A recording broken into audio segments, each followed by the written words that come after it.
Comedian Venu ఒకప్పుడు ఈ పేరు వింటే పెదాలపై చిరునవ్వు వచ్చేది. కానీ ఇప్పుడు ఈ పేరు వింటే ఆయన తెరకెక్కించిన బలగం సినిమా గుర్తుకు వస్తుంది.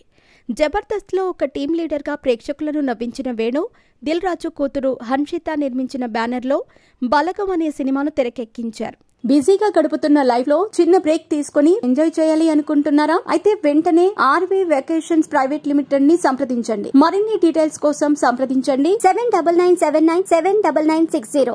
కమెడియన్ వేణు డైరెక్టర్ గా మారి బలగం సినిమాని అనౌన్స్ చేసినప్పుడు చాలా మంది నవ్వుకున్నారు. డబ్బులు ఎక్కువయ్యి హర్షిత సినిమా తీస్తుంది అని, అట్టర్ ఫ్లాప్ అని విమర్శలు వెల్లువెత్తాయి. అయినా కూడా ఇలాంటి విమర్శలను పట్టించుకోకుండా బలగం సినిమాను నిర్మించారు. చిన్న సినిమాగా బలగం ప్రేక్షకుల ముందుకు వచ్చి భారీ విజయాన్ని అందుకుంది. తండ్రి కొడుకుల మధ్య బంధం, అన్న చెల్లెళ్ల మధ్య ఉండే ప్రేమ, అన్నదమ్ముల మధ్య ఉండే అనుబంధం ఈ సినిమాలో అద్భుతంగా చూపించారు.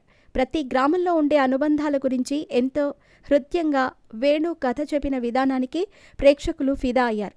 చిన్న సినిమాగా తెరకెక్కిన బలగం భారీ విజయాన్ని అందుకోవడంతో పాటు రికార్డ్ కలెక్షన్స్ రాబట్టింది.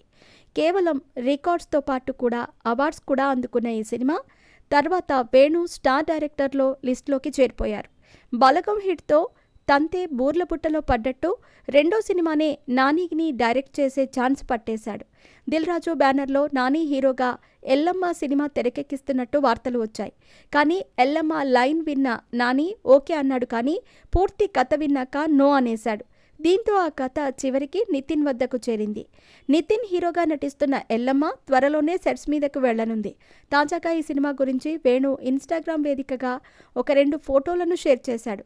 జిమ్లో చెమటలు చిందిస్తున్న ఫోటోలను షేర్ చేస్తూ సిద్ధమవుతున్న త్వరలో అప్డేట్ ఇస్తాను అని క్యాప్షన్ పెట్టాడు. ఇక ఈ లుక్లో యమ సీరియస్గా కనిపించాడు వేణు. కండలు చూపిస్తూ సీరియస్ లుక్లో కనిపించేసరికి విలన్ అనుకున్నామని నెటిజన్స్ కామెంట్స్ పెడుతున్నారు. ఏమన్నా విలన్గా కూడా ఎంట్రీ ఇస్తున్నావా? ఆ లుక్ ఏంటి? ఆ కండలేంటి? అంటూ సరదాగా కామెంట్స్ పెడుతున్నారు.